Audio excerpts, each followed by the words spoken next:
story once spoken is ageless. The dungeon imagined without end. The curious are the ones most courageous. The tree that endures has to bend. From stillness the mad mage is stirring. From countless voices the castle takes shape. Zagig will test the enduring. Those unlucky will never escape.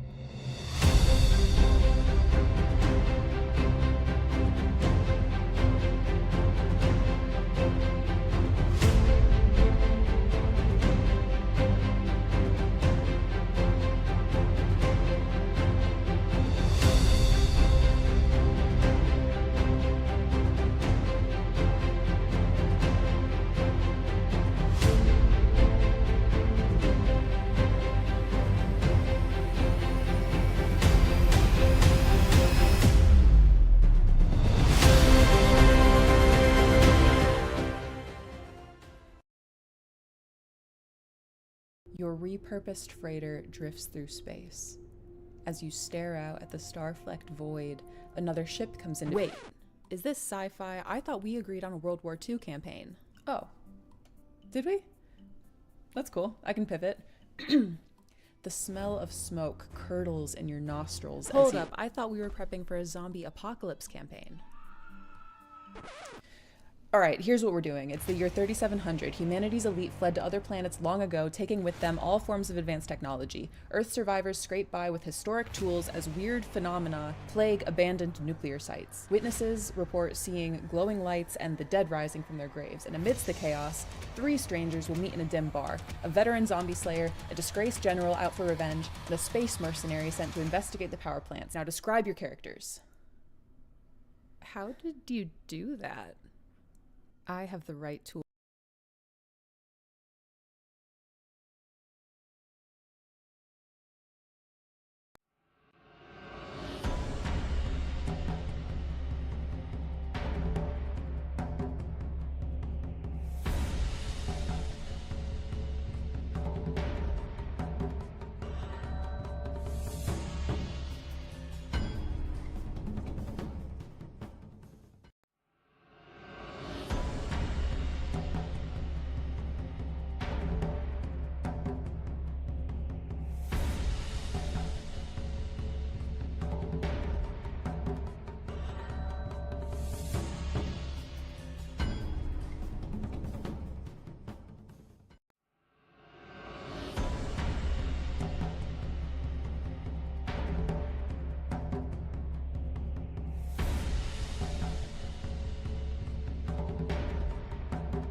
Are we live? There we go. All right, good deal. I think I've been saying "Are we live" since we started streaming 5-6 years ago, whatever it was. How's it going, everybody? Yes, Tomcat Dad. It is Dr. Pepper time. And let me get that, and then we'll dive right into this stream. It's been a busy week.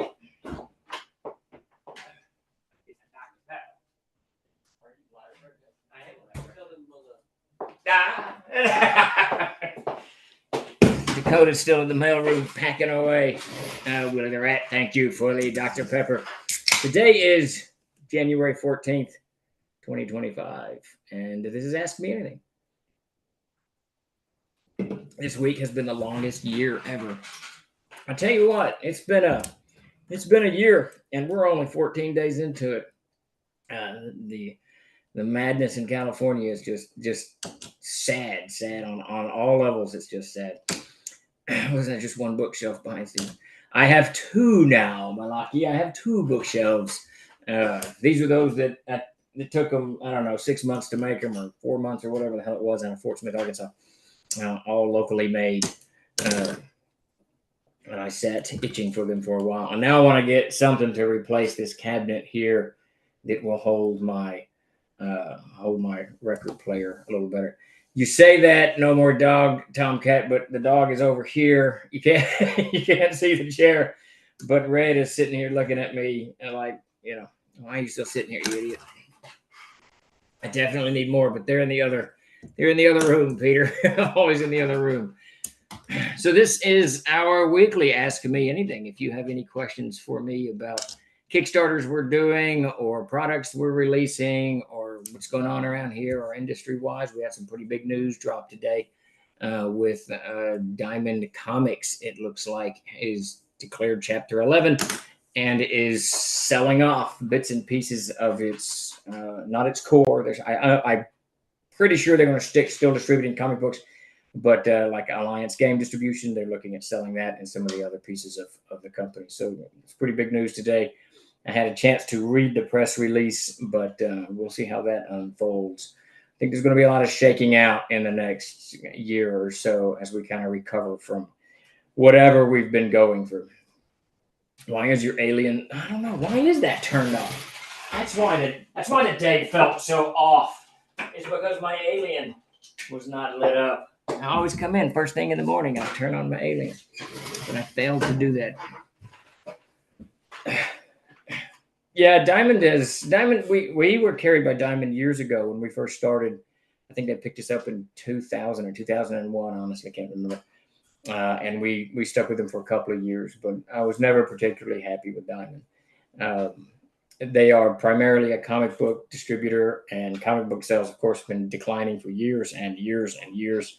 The cost of the comics have gone up. The paper quality has gone up, but it's made the cost go up. Everything's just gone up, and I think that they have bled off younger readers. They've been bleeding off younger readers for probably 15 to 20 years, if not longer. I think 10 to 20,000 on a comic book these days is pretty stout, but back in the 70s, it would have been 100,000 comics, 100,000 DCs, if not more comics. The stories too. Yeah, I agree. I think that when you pick up a comic book from, say, 1983 or something, it took a little while to read it. There was text on every page. There was the text bubbles. There was art. There's all this stuff. So you could sit down and read a comic, and it took a little bit of time. But I've kind of dropped comics about 5 or 6 years ago. But these days, you pick up a comic book, you can read it in about a minute and a half, unless you're going to just stare at the art. The text is just, there's not much.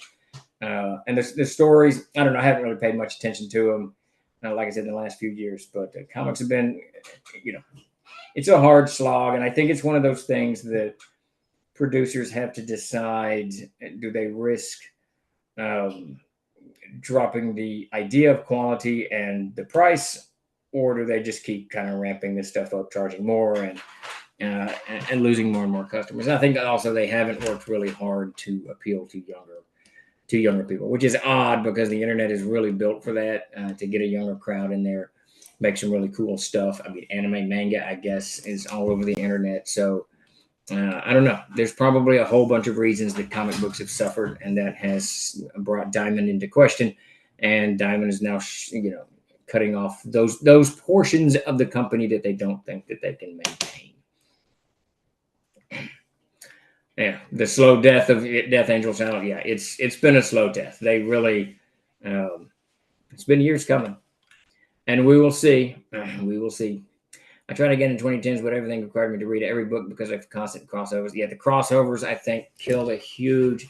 It did it for me. I remember in kind of my last gasp to read comics. So just put it in context. I bought my first comic book back in like 78 or something. I don't know. It was 5 cents or 10 cents. I can't remember. It was dirt cheap, and it was Green Lantern, Green Arrow, 85, maybe 95. I can't remember.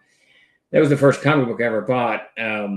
And then I loved it, and I stayed with comics for the next 30 odd years. But somewhere in the probably early aughts, I kept dropping comic books, and I kept trying to get back into it. And I remember I thought, I'm going to just read.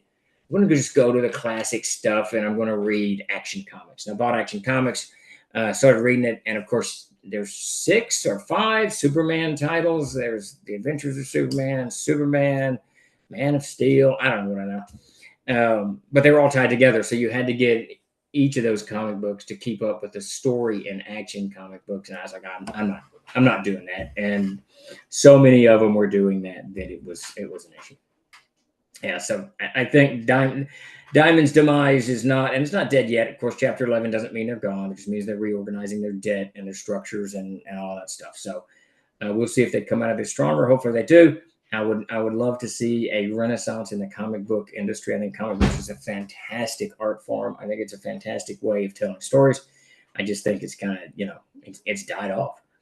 Let's see, question, last update from Adventures Army was over a month ago. See, that cannot be because we sent one out last week. Did I not hit send? I will bet you 10 to 1 that I did not hit send. I'm going to set something on fire. So just to give you a quick update on that, Tomcat, this, what in the name of goodness? It's like I've never had a Kickstarter account. View all. Let me open this real quick, see what happened to my stupid update.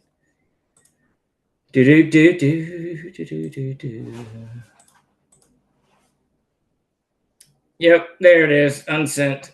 God damn it. See, this is what happens. I told Grace, don't worry, I'll take care of the updates. There it is. All right. Well, this update needs updated. We got, if it had gone out in time, we actually would have been on time. The update talks about Monstrous Army being print ready this week from last week, and it is.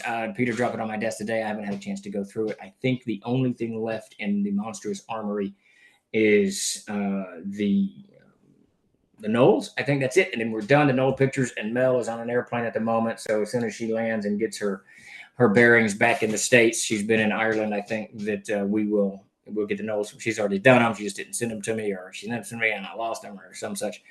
We'll get that section laid out, and then both of those books are print ready. They will go to the printers either, probably not this week since we're heading out to Page, but they go to the printers next week, joining the Beneath the Canopy Green, which should all be headed to the printers in the next 10 days maximum. So that will be done very, very soon. Manga has some pretty thick books, though, 180 pages. Yeah, manga is a whole different thing, and I'm not sure why comics have just kind of dropped off. I know why. There's a whole bunch of reasons why, but it's just, it is sad. Let's see. I buy comics once a year when Amazon has collected volumes. Like, I just don't like the collected volumes, Kenny. I'm not a huge fan of omnibus editions of short stories and novels and all of that mess. I don't know. I just like things to be contained in smaller formats, smaller, more manageable formats. But trade paperbacks are good, and that is a way to get it affordable. I was a DC guy, David North. Read the only Marvel I read. Marvel had Tarzan, Godzilla, and the Marvel 2-in-1. Those were my 3 Marvel titles. And did we get one last week? Sometimes I get it. We were supposed to send out 5 updates, but we did not. I failed to send the Monstrous Armory update. It is sitting here in the drafts section. I could have sworn I sent it, but there you go. So I will, after the stream, I'll get it, the update updated and send it out so everybody knows. I can either confirm or deny that this happened to me. Let's see. Hello. What books should I get to learn about the official lore of Castles and Crusades? So Tower of Tones. Now, the lore of Castles and Crusades, that's not really in any of the books that we publish. We are on the 10th printing. If you want to dive into the game, Castles and Crusades, just go to the website and you can download the 7th printing or you can buy the 10th printing, and then you're into it. You're into the game full on. Now, as for how C&C was made, best to go to the Trollord wiki page. You can see, if you go to the www.trollord.com, there's somewhere in all that mess is a troll wiki. Go to that page, and I've written, I think I've got all the way through 2000 for the company history and a good chunk of Castles and Crusades written. So you can check that out and read about how it all came together.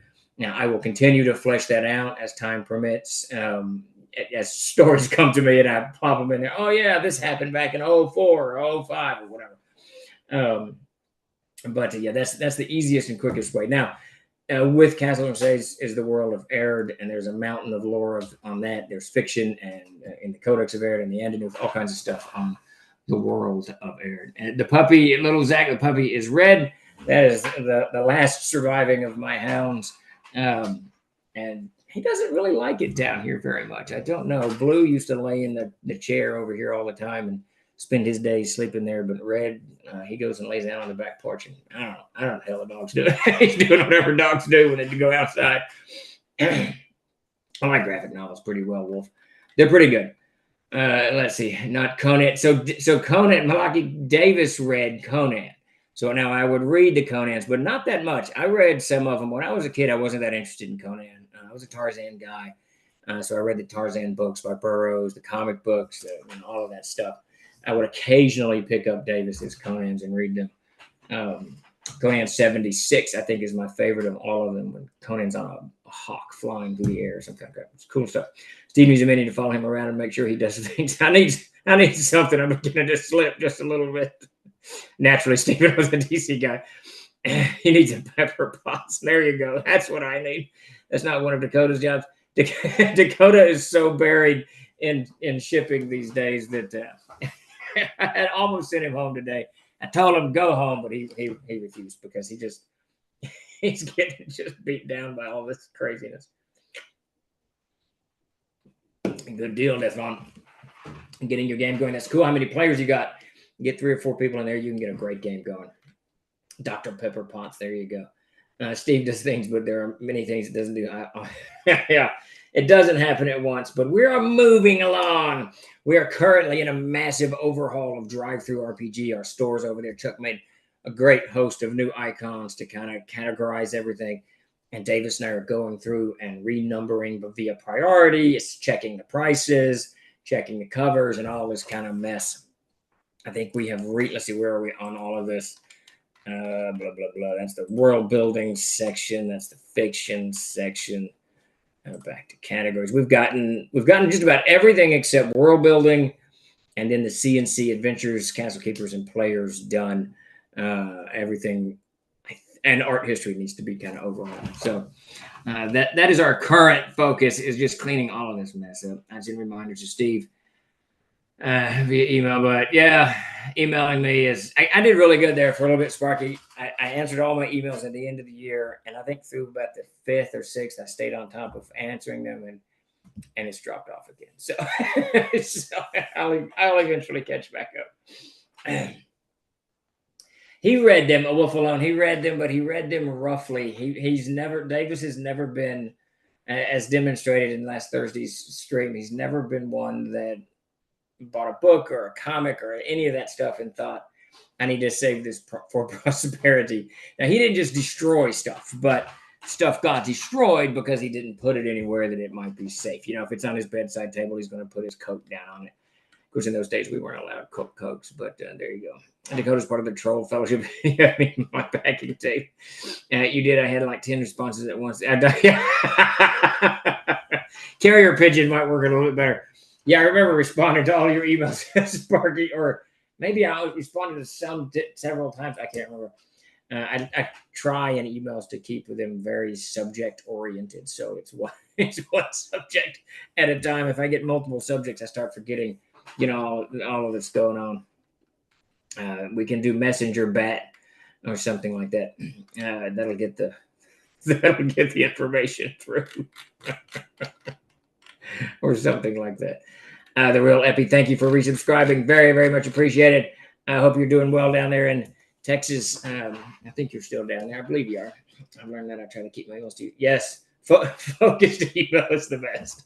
Otherwise, I'll pretend to answer it, and I just won't. How did you come up with the idea of the multi-classing? I've been reading up on it, and I'm really liking it.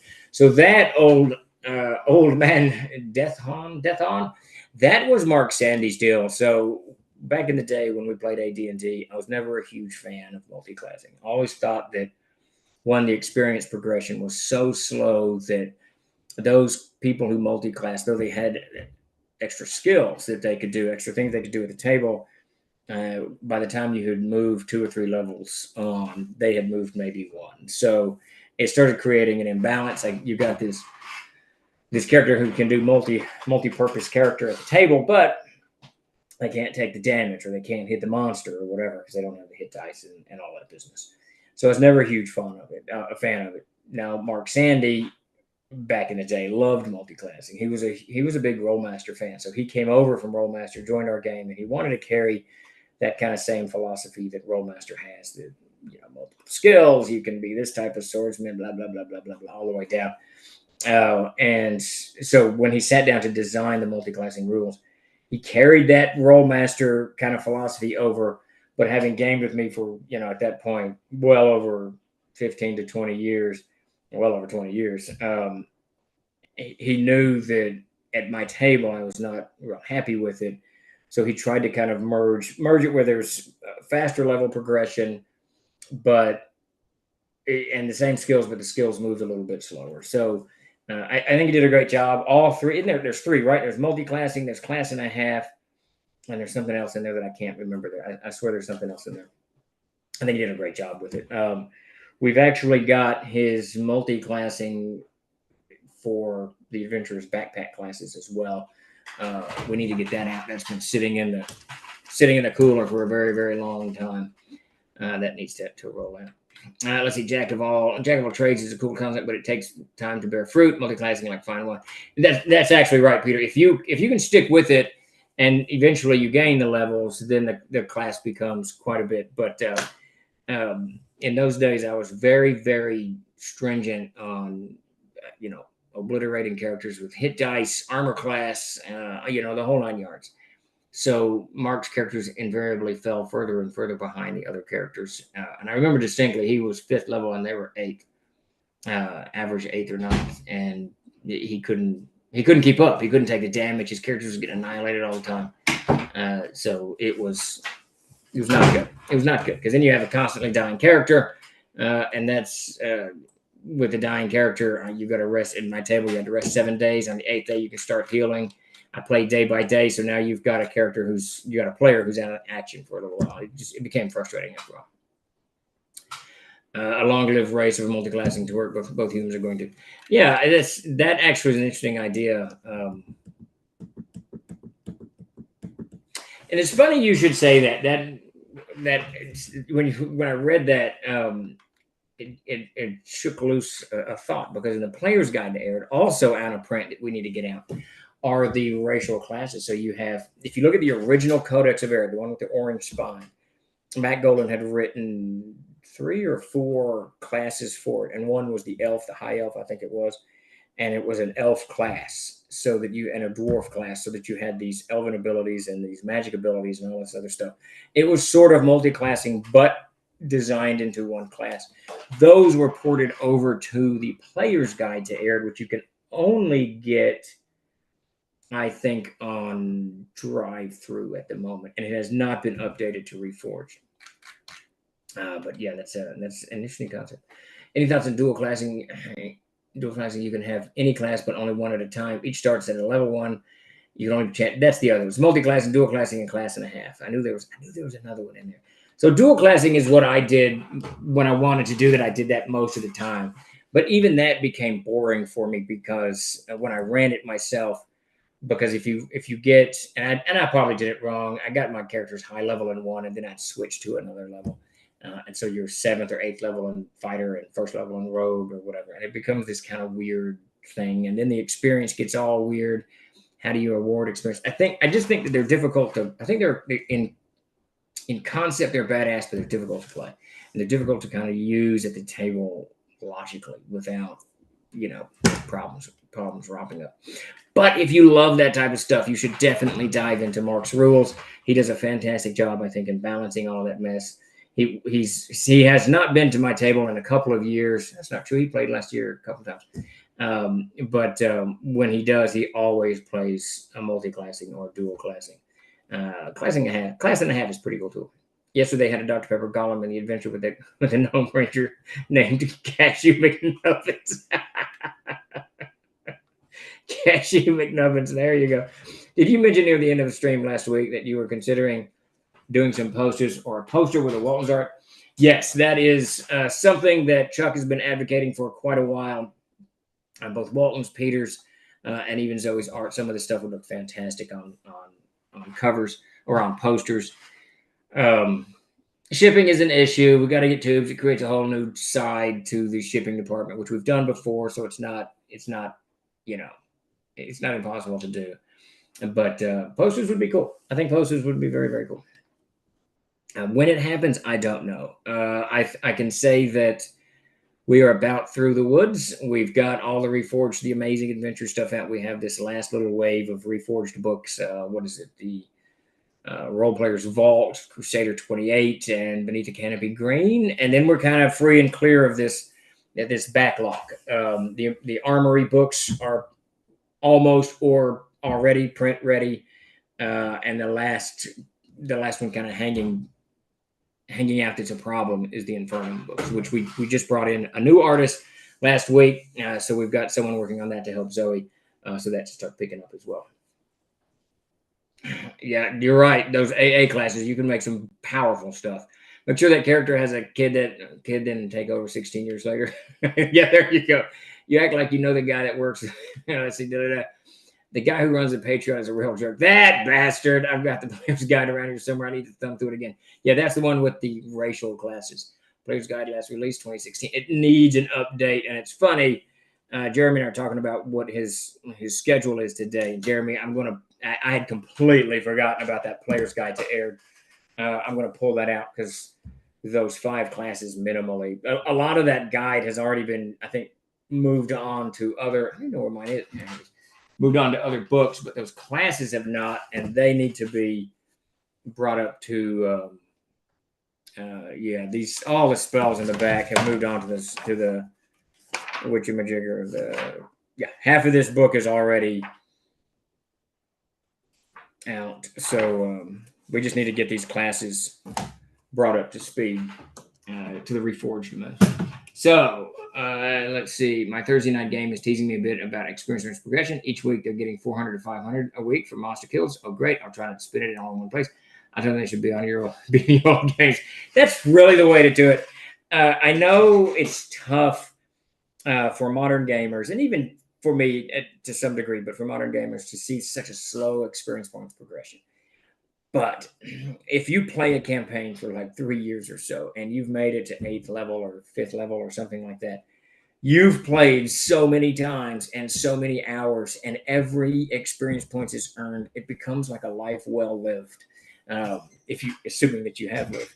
But one of the things I tell people all the time, Mac Golden, co-creator of Castles and Crusades, he played Aristobulus in our game, and he started that character at first level in 1986. I want to say maybe 87, but probably 86. And he stopped playing him. We stopped playing that game in 2006. I think he was like 28th level. So I don't know what the math is on that, but it's like a level and a half a year or something. We just didn't gain levels, and we played 2 or 3 times a week back in the day. But he played the wizard, and he would gain these spells and use these spells. And he would have to use the same spells over and over and over again because he didn't gain a level.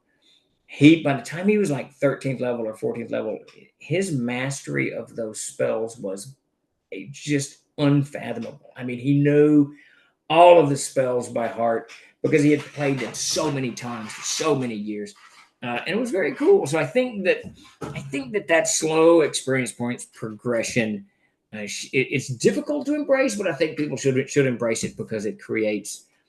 To get to where you want to go, you're going to have some major stories unfold, which is just cool.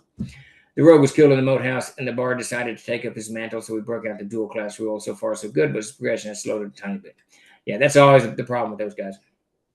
That sounds like you're an old, you're like me for forever, dear. Yeah, I am. I enjoy playing, but I far more prefer running a game for both the creative aspects of it, but also I love being sidelined and surprised and just completely turned about by character actions, and I think because I just think that's cool. It just makes it so much fun. Hey, I joined the Patreon a couple of hours ago. Thank you, Death Angel Shadow. Everybody, go over and check out our Patreon. We've got a pretty regular releases going on now, Tuesdays and Fridays, and we put something out today on what was it? I missed it. I saw it. Jeremy told me, but now it is escaping me. Was it elves? No, it wasn't elves. Let me go to our conversation.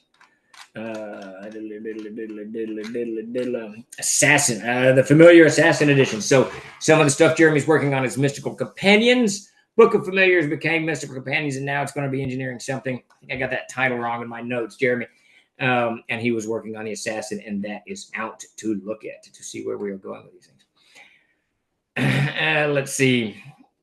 Into the words. Yes, Peter, you got what? One more to go. I say, when can we get our Kickstarter Foundry codes and the PHB, CKG, etc.? Lando, I would be utterly, wrong at anything I said on that. That's Chuck's department. I think it's soon. I want to say that he said last week, someone asked that question. And he said that it was done or almost done. But he's in a car headed towards Page, Philadelphia, or wherever that thing is.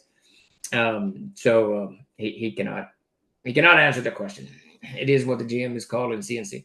The CK, yes, we are called the CK in CNC. I wish we'd gone with GM, to be honest with you, but we didn't. The Player's Guide to Aired, Jeremy, it is out of print. It's this guy right here. And it has all of the racial classes in it. I think clashes. Gnome, halfling, elf, dwarf, eldritch, goblin, something else, I think. Let's see. There's quite a bit of good content in there. That's not. There's blah blah blah. Let's see. I remember playing D&D and asked them what if I did just racials, and they're like, yeah, because the original Dungeons Dragons way back when, not the original, but was it basic? I can't remember. Had the dwarf in it or something. It's been way too many years. It's funny, my table is all 40 plus AD&D experience. Half of them played games under Jim Ward, and he gave way less experience than me. Jim was a classic. He was a classic game master, without a doubt. Dying in Jim's campaign was normal because dying in those days was normal. That's the thing, Peter. I don't think role-playing games need to mimic what happens in video games. I think that video games do it brilliantly well. And one of the reasons that they do that, I was watching Pete play one of those big boss battles not long ago. I don't know how many hit points the demon had, but it was thousands. Pete had a couple thousand or some such. But it meant that you get to watch that red bar go up and down and up and down and up and down. And that's not really a thing in tabletop role-playing games. So it's not necessary. So I think embracing it, fast level progression, quick experience points, all that stuff, I think is a mistake. I think that let the video games do what they do best. Let them do that. But at the table, and slow that experience points progression down so that you get better. You just get better stories, and everything's more memorable.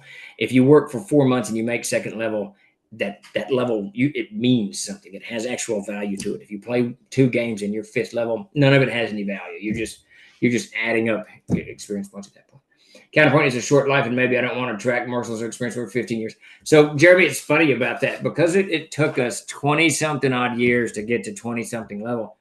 When we started when did we start the Tolvar game? It's about 10 years ago. And I told the guys, I said, I don't know that we're going to be alive. All of us are going to still be alive and at the table long enough to do this again. So I am going to speed up experience point progression a little bit. So we did. Turns out we didn't actually. I think they're on the same track. They're 15th level, and I think that game started in 06. So what was that? Almost 20. That's less than the big game. That's so fun. Now, in all fairness, it kind of fell apart after COVID. We only played. That was 4 years ago. Jesus, 3 years ago. We only played 3 or 4 times since COVID. So that game. Yo, trolls. I'm fashionably late to the party. How's it going, Alan? How are you doing? Hope everything's okay. Going well over there in the UK. I tell them if they clear the dungeon, it'll rain experience when they hit the treasure hoard. Yeah, but you can't ever clear the dungeon at A0. It just keeps going. Question, I want to start a new campaign in Arid, possibly connecting to Gunlook Hole. Any suggestions? I would start it in those mountains. It's funny because I think they're not on the map. They're not named on the map.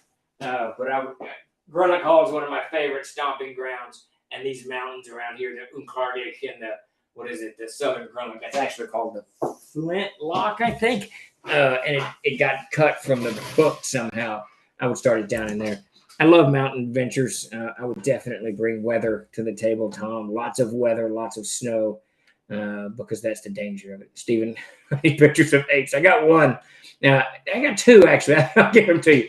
I like slow experience progression because it may take a while to level, but you get some. Yeah, you do. That's it. At the end of the day, Peter.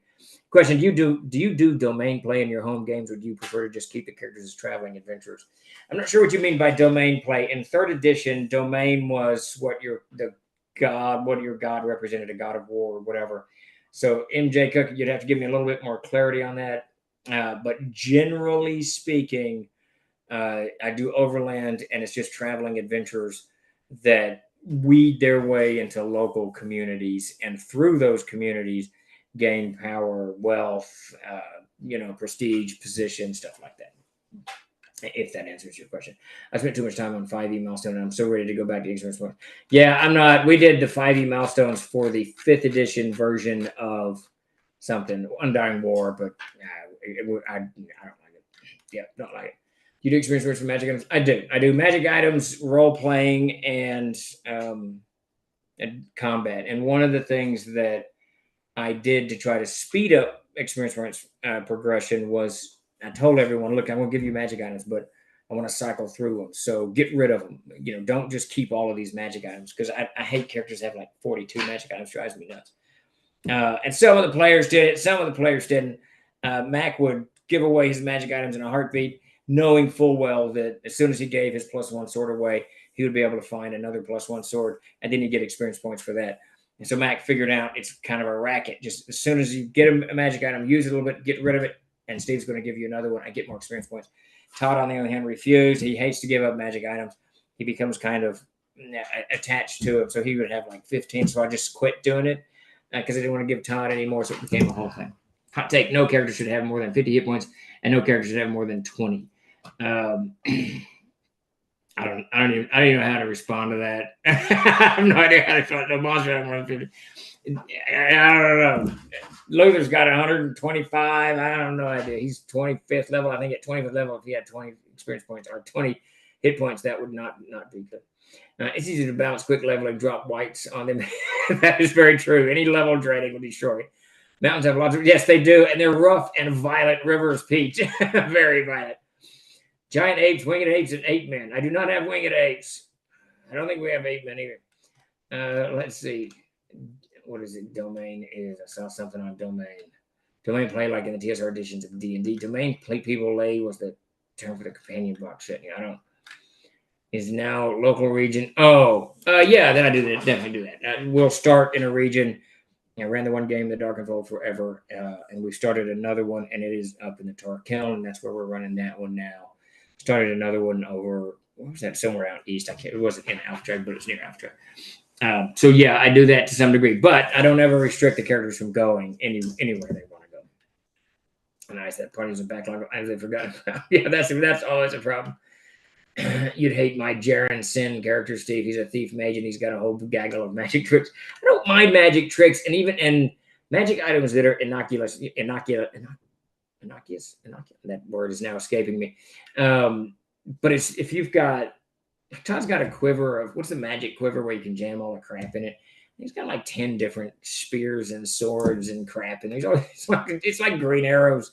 You remember you could pull out just about any kind of arrow you could conceive of. Green Arrow would pull it out and whatever. His bomb arrow, his punching arrow, his net arrow. I don't know. No, they don't mean staying in one place. They mean playing as landowners, amassing armies, and doing war and such. So if I okay, that's a little bit more clear. If I did that, they had to earn it. Like the biggest example in the big game, the one that fueled the Codex of Aaron, Luther at fifth level, he'd have to tell me when, maybe earlier, inherited. I created this kind of backstory for his character after he'd lived for a little bit, and he inherited this barony, and he became the Baron of his stall. This is in Greyhawk, and he was a liege lord of the King of Kaomar in those days before he had Keolam, before he had switched everything over. And then later he becomes the Count of Pendergast. He carves his own county out of whatever kingdom was there a Hobgoblin Kingdom North? I can't remember. It's been too long. And then he became king, and later he becomes king of Kaomar. Keolam, sorry. So in that regard, I do, but I've probably done it a few times and just can't remember it. I've never really started characters off as at the top of the heap, the son of the king or whatever. They kind of got to carve their way to it. I like the idea of feudalism when you're looking at it between like 800 and 1100 or so, 1200 maybe, before it became so structured, not the word, before the families became so seated in their power that it became more and more difficult for young knights, young soldiers, young whatever to gain any kind of nobility status. In the early days of feudalism, you could carve your way to the top. I mean, there's a number of them. William Marshall comes to mind. He carved his way from the top. Third son, absolutely dirt poor, used as he was King Stephen threatened to kill him to get one of his William's father to surrender, and his father was like, "I got plenty of sons." So, and William Marshall rises to the highest rank that he possibly could, next to king or duke, and there's no dukes, but what are they, earls in England. It's just a great story. Reynard de Chatillon, that rather rough crusading knight, is this penniless, homeless knight who arrives in the Holy Land, and within a very short period is the Prince of Antioch. So that type of stuff, carving your way to the top for sure, but I never really let them start at the top. In CNC, what do you consider the scarcest monster that you run as a GM? What puts the fear of the gods in your players? Dragons, without a doubt. We'll go years without running a dragon encounter, and if there is a dragon encounter, it is almost always absolutely brutal as hell. Yeah, dragon encounters, absolutely. It is rare that I run a dragon encounter that at least one or two characters aren't killed. It is very, very rare. And I love it. Any advice on running dragons, Steve? So I don't like to do dragons in their younger years because they can get annihilated pretty quick. So I always do older dragons, not just ancient. What is it? It's ancient, old, and I thought there's another level that's higher in there. I play them wickedly intelligent, and it's one of the few monsters that I play. I play like they want to live because they don't want to die, so they fight. They fight tactically to some degree. And I think one of my favorite tactics that my dragons use is to scoop someone up and carry them up into the air. Because once you're in the air, if you do anything to that dragon, you're going to die. One of my probably most heroic deaths at the table, they were fighting a black dragon. I think they're about 10th level, maybe 9th. And this dragon was just wicked mean. It had already annihilated much of the party, but it scooped up Mac's character, Kai, his ranger, and I'm just killing him because Mac's doing so much damage to the dragon. So the dragon goes up, and he just flies up, and each round, he's moving his maximum charge, which is whatever it is, 360 feet. Mac's hacking away at it, pinned in his claws and whatnot. And I can't remember, Mac had kind of created this hybrid character. He didn't do dual or multi-classing or any of that stuff, but he got bored with the ranger at like 3rd level, and he switched him to bard maybe, and he didn't switch it to a bard. He started taking bardic abilities. It was druidic abilities, I think. Whatever it was. So he was well over 1,000 feet in the air and he's going up and he does a strength check. He breaks free from the dragon. And as he's kind of standing, and I describe it, the dragon's up, tail, claws, and Mac is standing there in the claws and he's fixing to fall out of it. And he swings with his blade. But I even told him, I said, dude, if you make your strength check, you're going to fall. If you break free, there's no safety net. I mean, you're going to fall. And he goes, I know, don't worry about it. And I assumed he had some kind of plan because Mac always has some kind of plan. He swings at the dragon and he does this monstrous amount of damage, and he actually kills the black dragon with that death blow. And then he falls. And I just kind of watched him as I was describing, you fall first 100 feet, 200 feet, you're gaining speed, you're just hurling through the air. And he just sat there until he hit the ground, and he took, I don't know, whatever, 5,000 points of damage, whatever that crazy D6, whatever. It was a fantastic encounter, because he slew the dragon. He absolutely he sacrificed himself to save the party, kill the dragon, and it was absolutely monstrously cool. But when I run dragons, I run them smart, and I use that airborne ability a lot, and I almost always go for the wizard first because the wizard's going to do the most damage. And it's just breathe, and in Castles and Crusades, there's no limit to the breath weapon, so it can be a very rough encounter. How preventable are dragons in your game? Very rare. They're prevalent. They're very, very rare. Young dragons keep themselves hidden. They don't go out. They don't dig deep layers and pile treasure up. They hunt and they hide as they grow very, very rapidly. The older dragons start digging in. I think one of my favorite dragon layers was a white dragon that. And they knew when they tracked this white dragon to its lair that they discovered there's two white dragons. There's one in the lair. They actually defeated it relatively quickly. Not quick, but white dragons aren't as powerful. And I had the treasure. The treasure was encased in ice. Every time the dragon got some kind of treasure, it breathed upon it and encased it in ice. So they're trying to get to the treasure, and they knew, and they were already wounded. They were horribly wounded and out of spells and whatever else. And they knew that the other dragon would eventually come back. So they opted to leave the treasure in place and flee, as opposed to taking on a second dragon and getting annihilated. It was really funny.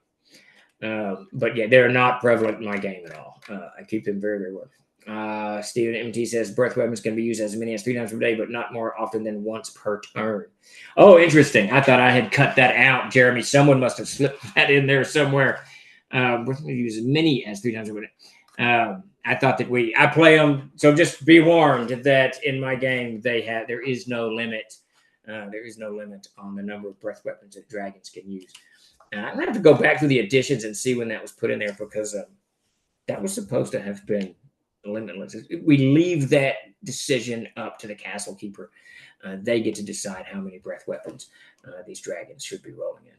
Yoga dragons practicing deep breathing exercises. There you go. And since blue dragons can despoil water liquids, even if they survive, they're going to be in an arid area with no water. Oops. Yeah, that's the other thing I love to do, is to destroy the terrain around. And I use terrain all the time. I use weather all the time. If you don't have water in your flask, it's not going to go. It's not going to go well for you. There you go. Yeah, I absolutely love dragons, but I just don't use them.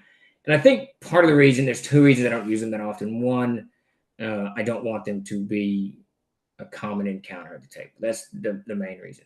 But also, I know that they're huge encounters, so that you've got to kind of prep for it, both mentally, and whatever. It's got spells or whatever. It's not that easy to run dragon. A water mage versus a fire dragon. That would be very cool. That's Mac, and Mac was always very good when he was playing the wizard at using his spells against dragons. I think even in the old game, though, the one that led in the Codex, there was a red dragon battle of black. I remember those specifically. Matt got killed in both of them. Man, there's a blue dragon. I remember. I'd have to ask Todd. There was not that many dragon battles. I remember the blue dragon was wicked, but they were high enough level to take it. The green dragon, the black dragon killed Mac. There's only 2 killed Mac. Mac's character died like 15 times. I can't remember. It was 13 or 14, 15 times. His constitution is like 12 or 15 now, but his actual constitution is 2 or 3 or 4 or somewhere around in there. because he's very close to permanent death. If he dies many more times, he's permanently dead. That's an old AD&D rule. I don't know if we carried that over into CNC or not, but in D&D and AD&D, if you were resurrected, you lost a point of Constitution. You could only be resurrected. I can't figure out how it goes. You know what? I'm bringing a Black Dragon Subdual. If you beat a dragon bad enough with the flat of your weapons, he'll cry uncle and work for you. So we actually have Subdual rules. Where did those Dragon Subdual rules? Jeremy, I think they're in the Mystical Companions book. I think in the back of it, Jason wrote those Dragon Subdual rules. I think they're in the back of Mystical Companions. I'm not going to swear to that, but I think that they are. Some people do use dragons like they're orcs, and that's fine. If that's what you want to do, carry on. We had a guy in our group I used to play with whose character died a lot. We called him Carl. And why do we keep? Yeah, there's a lot of that. Mac was a wizard, and he played it, in AD&D, and even CNC. Wizards don't have a lot of hit points. And he played him very aggressively, very aggressively. Once his spells were out, he did not retreat to the back of the party. He'd pull a dagger out or whatever weapon he had. I think it was a dagger. I don't think he used this sling or anything like that. I don't remember him using it. And he'd go to town. So they were constantly having to pick Mac's character up off the ground. All right, Stimulus. My players like to use endure elements every day to ignore weapons. Yeah, Statler. I got some of that at the table too. Absolutely drives me insane. I can't remember what I did. I did something to counteract that. I think it was equipment. Was it equipment? Because I don't think endure elements keeps your equipment. So your boots get wet, your cloaks get tarred. Even though you're not cold, you've just stepped in deep snow and it's slushed down into your boot. And now your socks are wet. I think there's something I did. That spell drives me crazy. Takes all of the endure elements. Takes all of that kind of. If you've seen The Revenant, if anyone has seen The Revenant, if you haven't, go watch it. It's a fantastic movie. But it'll give you this great idea of how difficult just being alive without all of the amenities of our modern world can be. It's a great movie. Also, I think that what I'm watching now, what is it, American Primeval? Also, it'll give you a good idea of that too. It looks like it's in Mystical Companions, but it's more detailed in. I kicked your yeah. It's Jason Vay, so Jason goes all in. He he goes all in his rules. Unlike me, that I'll just give you a quick kind of basis. This is what you do. Now move on. Beware humans, for you are crunchy and taste good with ketchup. Yes, that's their dragon motto for sure. I don't know. I love dragons. My favorite monster probably remains the gibbering mouther. I don't know why. And we've renamed it to something. I don't know what it is off the top of my head. I think the gibbering mouther is just, I don't know, it's that ultimate monster of chaos and terror. First time chat. Misery. I want to get into D&D, but don't know where to start or how to begin a campaign. Do you have any tips?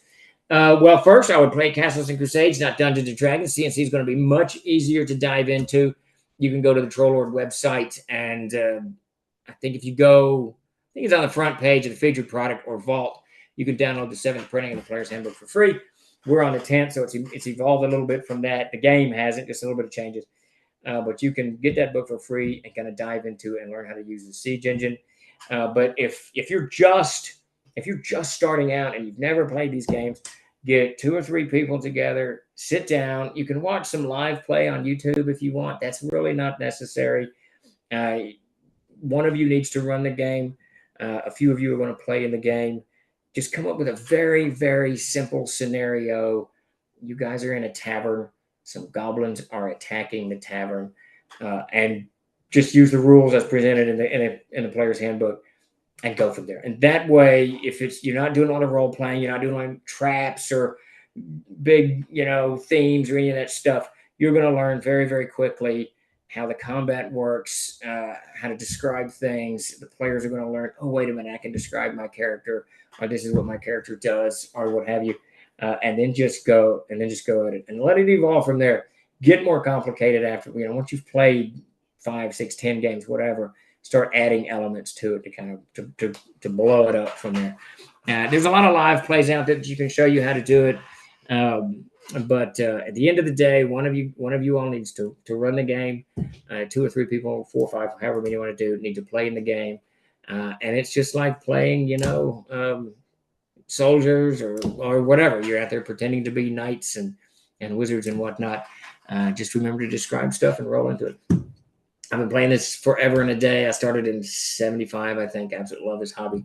I love this game, and it's well worth the time and effort that you're going to put into it. Whether you get CNC or D&D or whatever, I would go for CNC, not only because Troller Games and I own the company, but it's very easy. It's very easy to understand the rules in it. Very, very easy. And there's lots of people on the TOG Discord that can help if you have questions. And I get on there about once every 2 weeks or so. So yeah, absolutely. I know that we have worked on some educational videos. Grace has been doing those. I'm not sure where we are on this. First time chatting and have some questions that I've asked before, but got no definitive answers. Well, fire away, Retro DM. I will do my best to be undefinitive. Now I'll try to answer as best I can. Fire your questions away. We are going to wrap up in about 5 minutes, but I will get what you got. I see in the adventure called The Fantastic Adventure, there are several items you can find, but none of them, except of course the obvious +1 items, are detailed in any of the books I possess. So this is a habit that Davis, Mack, and I have that stems back from the woe begone days of the 1970s and 80s when we started playing. Everything wasn't mapped out for us. We didn't know what some of this stuff did. It was just kind of mentioned in books or adventures or whatever. So a lot of that spills into our writing, especially Davis and Max. So the idea is if you read about this item, just whatever your imagination conjures it should do, that's what you should do. Just roll with it. That is really how we play now. That's how, with years of experience, we played with no experience whatsoever, because we didn't have, back in those days, there was no one to teach us how to do it. You bought your books at a comic book store. That was it. The comic book guy who owned the comic store didn't know how to play it. No one knew how to play this game. So you sat down and you read it. And you're like, I don't know what's going on. So you just start making crap up, and that's what you're running into in the Fantastic Adventure. So for that, what have you got? Invisibility elixir. I would say you drink it, you go invisible. Healing elixir, the same thing. Give it a D10. Whatever you're comfortable with as a CK, give it that spell. Spell ink is something that you need to write a spell. You can just write my spell with this spell. That's just off the cuff what I would do with those things. So when you run into that stuff in Castles and Crusades books, don't be discouraged and think, I don't know what this does. I can't use it. Just make it up on the fly. Or better yet, ask the characters what they think it should do and build it off of them. You'll find that it gets real creative really, really fast. What would be the benefits of picking up the Amazing Adventures PHB for someone who just got the CNC, PHB, CKG, and M&T books? So the Amazing Adventures PHB has all of the rules for multi-genre playing in it. It's got, is it 13 classes? I can't remember how many classes it's got in there. It's got a ton of classes in there, which are great. And then it's got all the vehicle rules, modern combat rules. It's got all kinds of stuff that you won't find in the CNC stuff. So if you want to do some multi-genre stuff, modern, pulp, horror, zombie, whatever, the Amazing Adventures Player's Handbook is really what you want. What CNC with high school students. That's a good one. Sunday, that's a very, very good one. Words cannot adequately convey my absolutely uncomprehended of the concept of adventuring guild. I can think of nothing less heroic and antithetical to go where you want to and want when taking marching orders from some guy behind a desk at a part-time job. That's cool. It was a good seeing you behind the screen. I see there are plenty of things and then blah, blah, blah. I want to see if there's any more questions. Let's see. Cool. That's what I did, but I didn't know if there was an official Raw. No, knowing Mac, I doubt seriously that there was. That's how he DMs, and that's the way to do it. That's just the way to do it. And one of the things I love to do is to throw that stuff to characters and see. Not the healing elixir, I would have gauged on their level. One of the problems in any role-playing game, if you're 15th level and you take, 89 points of damage and you have 2 cure light wound spells, it's not going to rejuvenate your character. So maybe that healing elixir, if they're 8th level, does 48, something like that, or 48 hit points or something, just to put them over top. I would like what Stephen just said. Do not hesitate to ask the players. Sometimes they can. Yeah, players are crazy creative. If you throw it to them, even if you want to do it kind of surreptitiously, say, they drink the elixir and describe that, they start feeling good and see kind of what they say. Well, does it do this? Does it make me? Does it give me a heightened sense of hearing? And then you can go, yes, yes, it does give you a heightened sense of hearing. Or you can just ask them, what would you like for this to do? I always kind of like to let them invent, role play through what things happen, and it just kind of gears it up. Got to go. See you this weekend at Page. I'll buy you that drink, something a little stronger. Doctor, sounds good. Vic Danger. Yeah, it is time to wind it down. I am off to eat some pizza tonight. I think I want to thank everybody for showing up tonight. Grace hosted the stream. Chuck is on the board. Thank you, Grace, for sticking around a little later than you normally do. Happy to be here. And blah, blah, blah. So we're going to wind down. No Chuck stream tomorrow. And probably no stream Thursday. I don't know, Grace. That'll be on you. So. Good point. Yeah, good to think about that. Because everyone will be going to you and Dakota. So maybe you and Dakota are going to hop on and do it. All right. Have a good day, everybody. There's no giveaway because I don't know how to do that. So we'll have to wait next week. That's perfect. All right. Any final words? Yes. Thanks everybody for showing up, and we'll see you next time. All right. Beautiful.